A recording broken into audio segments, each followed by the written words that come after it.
unforgettable ride. Sometimes I started in Norfolk, Virginia, sometimes in Memphis, Tennessee, but all I ever needed were white crosses and coffee to get from sea to shining sea. For years I drove 18-wheelers coast to coast. I was one of those guys they gave the load to when it was already late and had to be there yesterday. It's a game to me, a sport, if you will, played in 80,000-pound toys rolling way over the legal speed limit. The game was to get there on time, and we always played with the clock against us. That was part of it. I liked the challenge. There were a lot of other pitfalls along the way, too, such as weather, scales to be avoided, bears to give you a speeding ticket, or worse, a check of your logbook that would put you out of service for driving too many hours. It wasn't just from coast to coast. It was coast to coast to coast. That meant from the Atlantic to the Pacific and back in 1 week. 6 or 7 days if you couldn't reload fast enough. Getting reloaded was the least of my problems. There was always plenty of freight going from one side of the country to the other. The big problem I had, that all drivers had, was staying awake.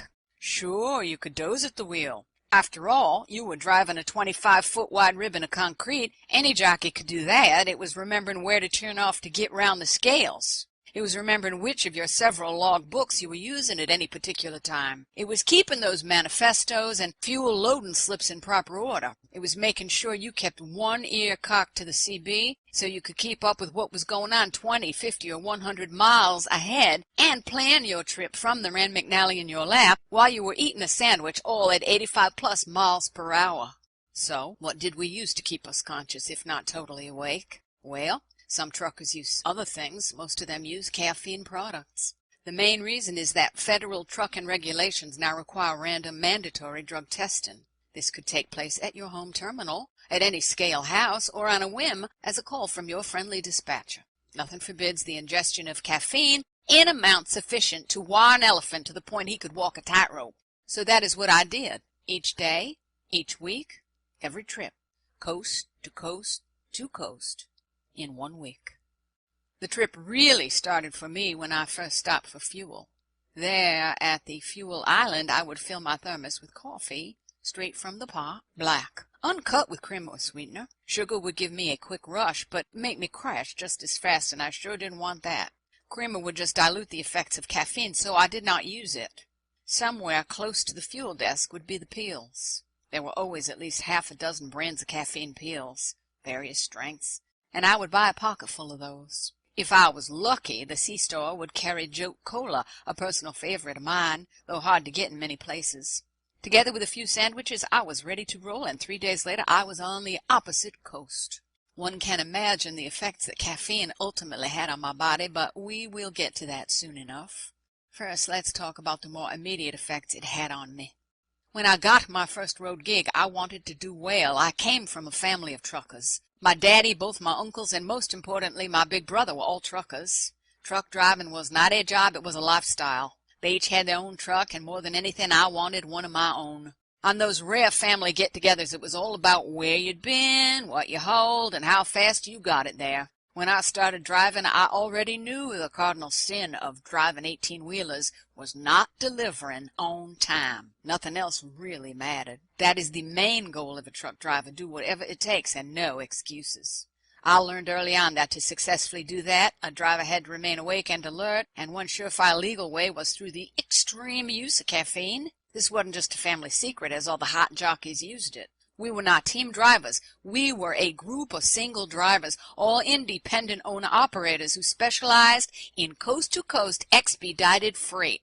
Being mostly a sweet tea drinker growing up, I did not drink much coffee. And while both tea and soda do have some caffeine in them, my main stimulus came from the pouch of School Bandit lodged between my lip and gum. But a glass of sweet tea and a box of School will not keep you awake for long. So when I asked around, I was told that the answer was caffeine. Primarily coffee, and lots of it. If for some reason coffee was not available at the moment you needed it, then tea, soda, or pills would all do the trick.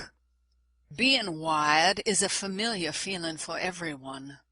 The electric tingles, the fast heart rate, and the pounding blood pressure, along with the dreaded red ear syndrome. Whatever your reason is for getting wired, whether it be just for kicks or to stay awake delivering a load, if you don't keep yourself wired, the effects are going to eventually wear off. That is when the abuse begins, because otherwise you will crash. I slowly reached the point where I no longer got a rush. I knew when I needed more, since I did not want to crash. I got to the point that I knew how many cups of coffee it would take to get me through as many hours as I wanted to stay awake. I also knew that if I needed extra time, I could take pills for that extra kick. When Starbucks went nationwide in the 1990s, I found where I could get shots of espresso to go along with my thermos of regular coffee. Finally, I got to the point where all I wanted was espresso.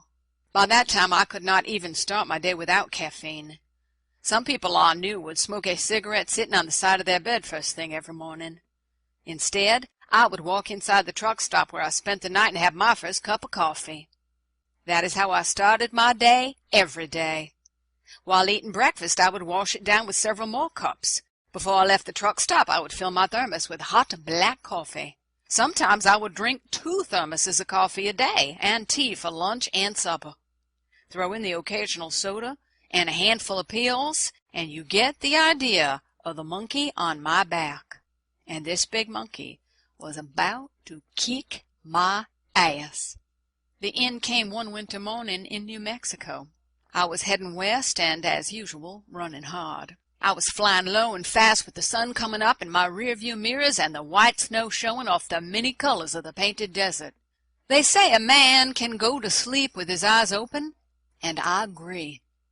My body just quit responding to the caffeine and simply shut down to save itself.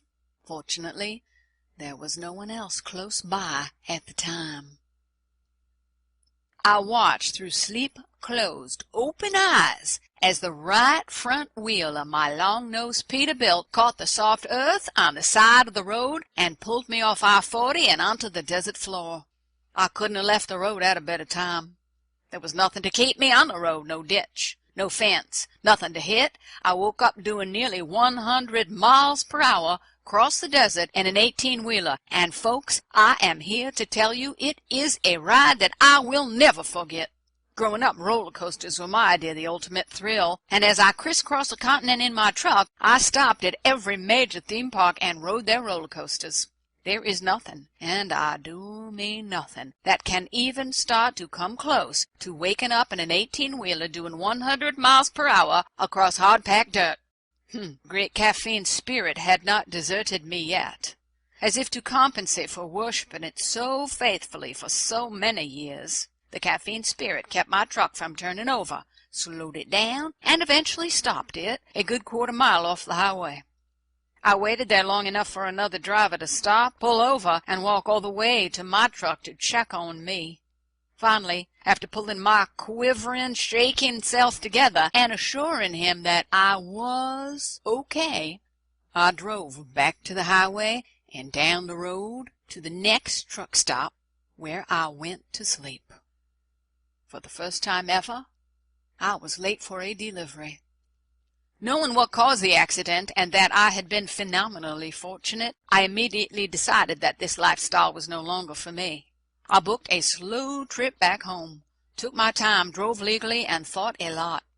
I knew that caffeine had to go and that the next time, well, there couldn't be a next time. The odds were just too great against surviving it.